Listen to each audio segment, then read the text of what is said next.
शुरू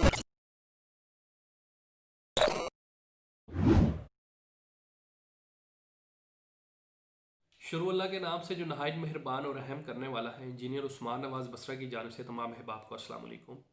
उम्मीद करते हैं आप तमाम अहबाब खैर आफियत से होंगे।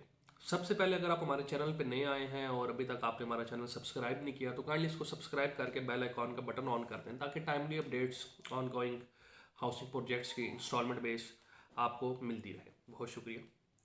आज की हमारी वीडियो का टाइटल जो है उधर से भी आपको आइडिया हो गया होगा, थंबनेल से भी आइडिया हो गया होगा। Don't put all the eggs in one bucket. ये एक जिसे कह सकते हैं कि सेइंग है या कोटेशन है। इसका मतलब क्या है रियल एस्टेट के हवाले से? ठीक है, इसमें थोड़ा सा मैं आपको बता देता हूँ। देखिए जी, इससे बहुत से जो है वो पहलू निकलते हैं और ये मैंने जो सीरीज़ में बनाई हुई है, मैंने ये ओवरसीज़ पाकिस्तानीज़ के लिए बनाई हुई है और इससे जो दूसरे जो लोग हैं वो भी फ़ायदा ले सकते हैं कि अगर आपके पास बजट है। बजट से मेरी मुराद ये है कि मिसाल के तौर पे 10 मिलियन है, जिसको आप नॉर्मल फार्म में कहते हैं 1 करोड़ रुपया है। तो उसमें आपने कोशिश ये करनी है कि अगर आप चाहते हैं कि आपने इन्वेस्टमेंट करनी है तो उसमें आप कोशिश ये करें कि मैक्सिमम जो है वो गैदर करने की कोशिश करें। जो मतलब आप कह सकते हैं कि अगर सेइंग के अकॉर्डिंग चलो एग्स एक्स के बजाय अगर आप उसको ऑप्शंस कहते हैं, रियल एस्टेट इन्वेस्टमेंट में ऑप्शंस, तो मैक्सिमम गैदर करने की कोशिश करें। अगर आपने जो है वो सस्ती चीज़ में भी जाना है, ठीक है, जो अंडर प्रोसेस है, तो उसमें भी आप मैक्सिमम कोशिश करें। अगर आपने अप्रूव में भी जाना है तो उसमें भी आप कोशिश करें कि मैं मैक्सिमम इसके अंदर से गेन करूं। ये बात को समझ नहीं आई जो सब, ये ज़रा दोबारा एक दफ़ा समझाएं। अच्छा जी, अब मैं थोड़ा सा आपको बताता हूँ। अगर देखें जी, आपका बजट है 10 मिलियन, ठीक है, बहुत सिंपल आपको चीज़ समझाने लगा। तो 10 मिलियन के अंदर अगर आप ये कहते हैं कि यार मैंने जो है वो इन्वेस्टमेंट करनी, देखिए एक इन्वेस्टमेंट की होगी कि जो पूरी आपकी 10 मिलियन के अंदर हो जाएगी, ठीक है, एक इन्वेस्टमेंट वो है। लेकिन अगर आप ये कहते हैं कि मैंने मुख्तलिफ पोर्शंस में करनी है, मुख्तलिफ शेयर्स में करनी है, और मैंने इस सेइंग के ऊपर जो है, जो रियल स्टेट की सबसे बेस्ट फार्मूला है, don't put all the eggs in one bucket, इसके ऊपर ही मैंने अमल करना है। जो आपका फ़ायदा है, ये 100% फ़ायदे की बात आपके बताने लगा हूँ, तो फिर आपने उसको डिवाइड करना है, ठीक है। डिवाइड इसलिए आपसे करना है कि कोशिश करें अगर 10 मिलियन है उसके अंदर से 5 मिलियन जो है वो किसी जो अप्रूव्ड हाउसिंग प्रोजेक्ट है, जो थोड़ा पॉपुलेटेड है, वहाँ पे ले लें। वहाँ पे देख लें अगर प्लॉट नहीं मिल रहा तो भाई वहाँ पे अपार्टमेंट ले लें, अपार्टमेंट नहीं मिले दुकान ले लें, कोई इस टाइप की कोई चीज़ ले लें। अगर वो हाईली पॉपुलेटेड हो गया, उधर आपकी प्राइस रेंज नहीं आ रहा, लेकिन कोशिश करें अगर आपका बजट इजाज़त दे रहा है तो आप जो अप्रूव्ड हाउसिंग प्रोजेक्ट है उसमें लाजमी इन्वेस्टमेंट करें। फिर उसके बाद आपके पास पीछे फिर आ गया 5 मिलियन। उसके अंदर कोशिश करें कि आप अगर किसी भी जो ये है कि अंडर प्रोसेस में भी आपने जाना है, या ऊपर वाला जो 5 मिलियन आपने किया हुआ है वो अगर आपने अप्रूव्ड में किया, वो पॉपुलेटेड है, उसमें कर लें। बाकी का जो 25 मिलियन है वो आप एक ऐसे अप्रूव में कर लें कि जो भी डेवलप हो रहा है, ठीक है, यानी कि ये कि अंडर डेवलप है। और रिमेनिंग जो 25 मिलियन रह गया है, मिसाल एक दे रहा हूँ, तो उसके अंदर से 12.5 लाख रुपया, 12.5 लाख रुपया एक ऐसी जगह पे करें कि जो अंडर प्रोसेस है। अंडर प्रोसेस से मुराद ये है कि जहाँ पे डेवलपमेंट हो रही है, मतलब कि ये अब आपके बजट के ऊपर है, ठीक है, ये आपके बजट के ऊपर डिपेंड करता है। अगर आपका 50 लाख का बजट है तो उसके लिहाज से भी आप वेरियस जगह पे, एक जगह पे कभी भी ना करें। आप लोग अपने एक्सपीरियंस जब हमारे साथ शेयर करते हैं तो यही चीज़ होती है। देखिए जो डीलर होता है ना, डीलर की, पाकिस्तान में डीलर का यही तो अलमिया है कि डीलर आपको चीज़ चिपकाने की कोशिश करता है। वो जिधर का काम कर रहा है वो उसकी नज़र में वही प्रोजेक्ट सब कुछ होता है। वो आपको दूसरे प्रोजेक्ट से भी डाइवर्ट करके वहाँ पे ले आता है। आपने देखिए पैसा आपका है, फैसला आपका होना चाहिए।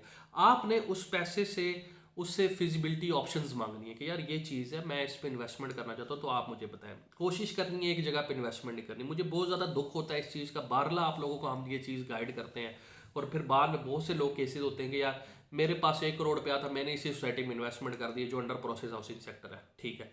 मेरे पास इतना था, मैंने इस सब में कर दिया, ठीक है। मेरे पास इतना था, मैंने इसमें कर दिया। नहीं, ये आप लोग गलत करते हैं, ठीक है। अगर आपके पास 20 लाख रुपया है और दो आपके पास ऑप्शंस आ जाती हैं, तो यार एक आप एक जगह पे कर लें, एक आप एक जगह पे कर लें, ठीक है। एक जगह के ऊपर हमेशा सारे अंडे ना दें।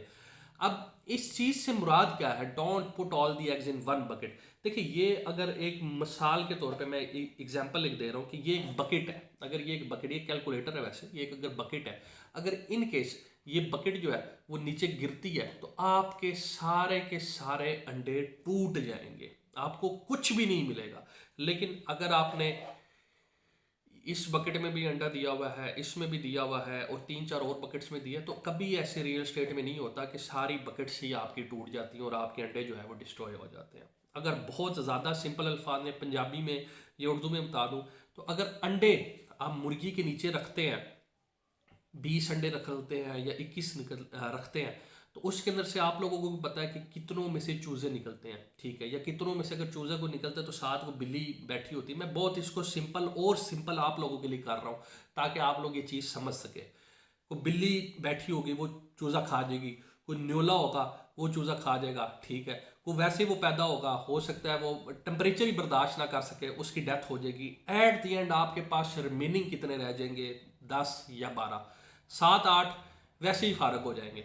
तो यही चीज़ होती है रियल स्टेट के अंदर भी, ये चीज़ है कि अगर आपने मुख्तलिफ जगहों पे इन्वेस्टमेंट की है तो वो आपका फ़ायदा होगा, ठीक है। वही अगर आपने एक जगह पे पैसा लगा दिया है सारा का सारा, तो वो आपके लिए वो चीज़ ठीक नहीं है, ठीक है, क्योंकि अगर तो वो प्रोजेक्ट बन गया तो बल्ले बल्ले, अगर वो प्रोजेक्ट ना बना, ये कोई क्राइटेरिया नहीं है कि जी NOC नहीं है, ऐसा नहीं है, वैसा नहीं है।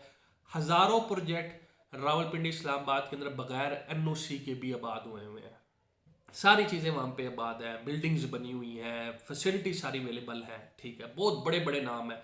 और बहुत से ऐसे प्रोजेक्ट्स भी हैं जिनके पास NOCs भी हैं और वहाँ पे आबादी नहीं है, वहाँ पे कोई ऐसी कोई चीज़ नहीं है। तो NOC एक बेसिक ज़रूर आप उसको क्राइटेरिया ज़रूर अपना सेट करें बिफोर इन्वेस्टमेंट, लेकिन आप ये चीज़ भी देखा करें कि डेवलपर पीछे कौन है, विलिंग कौन है काम करने के लिए। ये चीज़ें भी देखना बहुत ज़्यादा ज़रूरी है, क्योंकि NOC ने उधर काम नहीं करना, उधर काम डेवलपर ने करना है जिसको आप पैसे दे रहे हैं। तो ये NOC डेवलपर की जिम्मेदारी है, ठीक है।